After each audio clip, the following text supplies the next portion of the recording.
भावके साहेब, तुम्ही काल नागपूरची जागा बिनविरोध करण्याच्या बाबतीत बोलला होता. काय तुमचा निर्णय असणार आहे आणि त्याचा कसा फायदा जनतेला होईल? नागपूर विधान परिषदेची स्थानिक स्वराज्य संस्थेची जागा ही बिनविरोध व्हावी याकरता मी सर्वच पक्षाच्या नेत्यांशी बोलणार आहे. कारण नागपूरमध्ये जी मतदानाची टक्केवारी बघितली तर 75%च्या वर मतं भारतीय जनता पार्टी, शिवसेना, महायुतीकडे आहे. आणि त्यामुळं मला विश्वास आहे की ही निवडणूक होण्यापेक्षा निवडणुकीमध्ये जे काय आता पेट्रोल डिझेलची टंचाई आहे किंवा थोडी आपत्ती आहे याचा विचार करून मला वाटतं ही निवडणूक अनौपचारिक व्हावी अशी विनंती मी सर्वांना करणार आहे. राज्यातील ज्या निवडणुका अनौपचारिक होऊ शकतात त्याही अनौपचारिक केल्या पाहिजे. त्याकरता पुढाकार घेणे आम्ही सर्वच पुढाकार घेणार आहोत. आमच्या तिन्ही पक्षाच्या जागा वाटपाबद्दल माननीय मुख्यमंत्री देवेंद्र फडणवीसजी, सुनेत्रा पवारजी, एकनाथ शिंदेजी बसून आमच्या पक्षाची समन्वय समिती आहे, रवींद्र चव्हाणजी आहेत, त्या समन्वय समितीमध्ये बसून काय चांगला मार्ग काढता येईल तो आम्ही काढण्याचा प्रयत्न करतो आहे. एकंदरीत निवडणुका बिनविरोध व्हाव्या हाच भूमिका आमची आहे. त्यामुळं मला आज विश्वास आहे की अनेक ठिकाणी या भूमिकेला सर्वच पक्ष साथ देतील. सर, रायगडचं पालकमंत्रीपद शिवसेनेकडे जाणार आहे.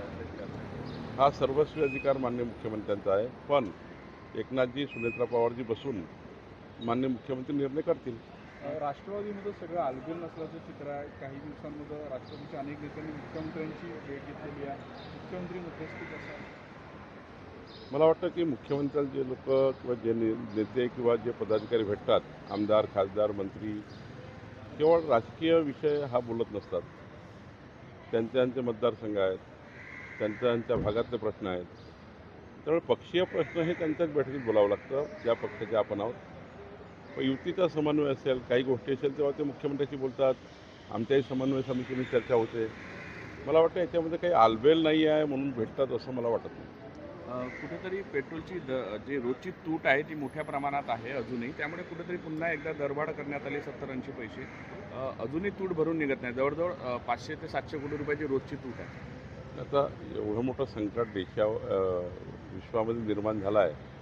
आखाती देशाच्या युद्धामुळे जी काही टंचाई निर्माण होणार आहे याचे पडसाद पडणारच आहे. त्यावर माननीय पंतप्रधान नरेंद्र मोदीजींनी ज्या पद्धतीने देशाला आव्हान केलं, कोरोनाच्या काळात आव्हान केलं, आपला देश बचावला. आता आव्हान केलं आपत्तीच्या काळामध्ये, मला वाटतं याचा खूप फायदा होईल. तर मला असं वाटतं की जसं जसं पुढं जाऊ, जसे जसे लोक या ठिकाणी आव्हानाला स्वीकारतील, जसं जसं लोकांना या ठिकाणी माहीत पडेल की बाबा आपल्याला सर्वांना साथ द्यायची आहे, देशातल्या या महत्त्वाच्या मजबूतीला साथ द्यायची आहे. शेवटी देश टिकला तर आपण टिकू. त्यामुळे कोणतंही राजकारण न करता, कुणी या ठिकाणी राजकीय भावना व्यक्त न करता पंतप्रधान नरेंद्र मोदीजींनी देशहिताकरता, राष्ट्रहिताकरता जो सल्ला दिला आहे, जो सूचना दिला आहे, की निवेदन दिला, या ठिकाणी आवाहन केलं आहे, आपण सर्वांनी जर पाठबळ दिलं तर मला वाटतं यातनंही आपण बाहेर निघू. राज्यामध्ये ऑपरेशन टायगर सुरू असल्याची चर्चा आहे शिंदे गटाकडून. काय नाही, मला वाटतं कुठला ऑपरेशन टायगर वगैरे मला माहिती नाही. त्याबद्दलची माहिती मला नाही. कॅबिनेट स्थित राहण्यासाठी कधी- ऑनलाईन कधी- सुद्धा राहू शकते अशा पद्धतीची मुभा कधी दिली आहे. ज्या मंत्र्याचा विषय नाही ते मंत्रीसुद्धा ऑनलाईन राहू शकतात, किंवा ज्या मंत्र्याचा विषय असतात ते जातात कॅबिनेटला. आज माझा विषय आहे आणि त्यामुळं शेवटी काही मंत्र्यांना जावं लागेल, काही मंत्री ऑनलाईन राहतील. शेवटी मला असं वाटतं की प्रधानमंत्री मोदीजींनी जो बचतीचा निर्णय घेतलेला आहे त्यातने आपण हे करू शकतो. कोरोनाच्या काळाची ऑनलाईन बैठकी व्हायच्या, त्यामुळं याचा मोठा खर्च वाचतो, मोठी त्या ठिकाणी वाहतूक व्यवस्था या ठिकाणी खोळंबली जात नाही. शेवटी अनेक विषय आहेत. त्यामुळं मला वाटतं की काही मंत्री ऑनलाईन झाले तरी माननीय मुख्यमंत्री त्यांना परवानगी देतील. माननीय मुख्यमंत्र्यांनी परवानगी दिली असेल तर निश्चितपणे ऑनलाईन राहता येतं. Like, share, and subscribe. Test Tech News. Stay tuned for the latest updates.